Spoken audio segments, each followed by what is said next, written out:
It's your boy NelsonAmadeus back in the building, yes indeed. And today we gotta have a real talk, brothers. We have to understand that we must control our own media. And in this conversation, I'm gonna stick to media, but you can apply what I say to any institution that runs a society, meaning the education, the medication, food, shelter, electricity, law enforcement, and military. And when you look at the institutions that are the most popular, the most influential, they are set up by who I like to call the colonial mafia nations, the ones who got rich off human trafficking and slave labor. And to be precise, I'm speaking about the institutions of economics, education, entertainment, labor, law, politics, religion, war, health. And the most important reason why you need to set up your own institutions is because you want to control your own narrative. That's also why in the history books, our perspective is not the primary source. It's not the one that people take as gospel.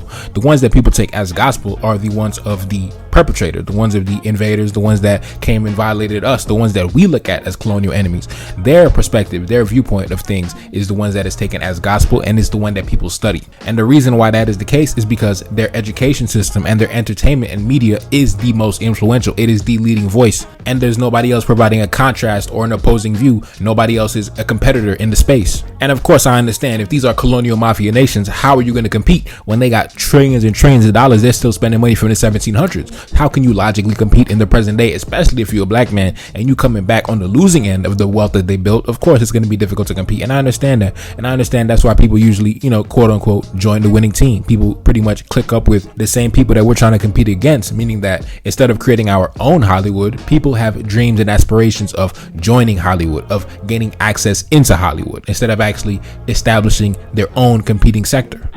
And the same thing can be said for the music industry. We have the talent, we write the music, we pretty much dominate that whole sector, but we do not dominate in terms of ownership and distribution, in terms of vertical integration, in terms of from the talent all the way up to the boss, all the way down to the distributors. Because the same rules apply. Instead of people having dreams and aspirations of creating their own record label, creating their own version of Universal Music Group, creating their own version of Atlantic Records, people dream of being signed to Atlantic Records. People dream of getting a record deal with Universal Music Group. They do not have goals to actually build something that can compete with a label that's generating over $1 billion every year.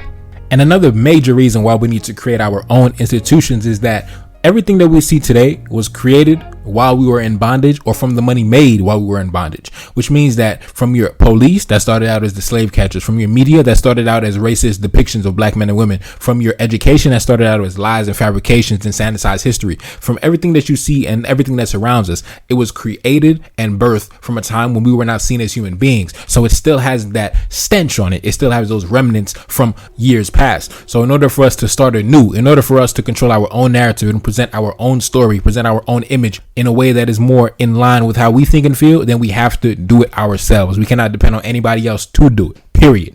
From all areas of activity that I mentioned before, we have to put our own money up, because that is how it's made. That is how these big albums and these big movies and these big schools and institutions and these big books and these big libraries, that's how they get built. That's how they get established. That's how they are maintained, by people who have money and intelligence. That is who rules the world. People who got money and people who got intelligence and brains and know-how and capabilities. That is who controls the world. And for black men, for us, if we want to occupy a place of influence in the world, a place of power in the world, then we have to create our own institutions, period, starting with our own media. It's your boy NelsonAmadeus back in the building, yes indeed, and I'm gone. Peace.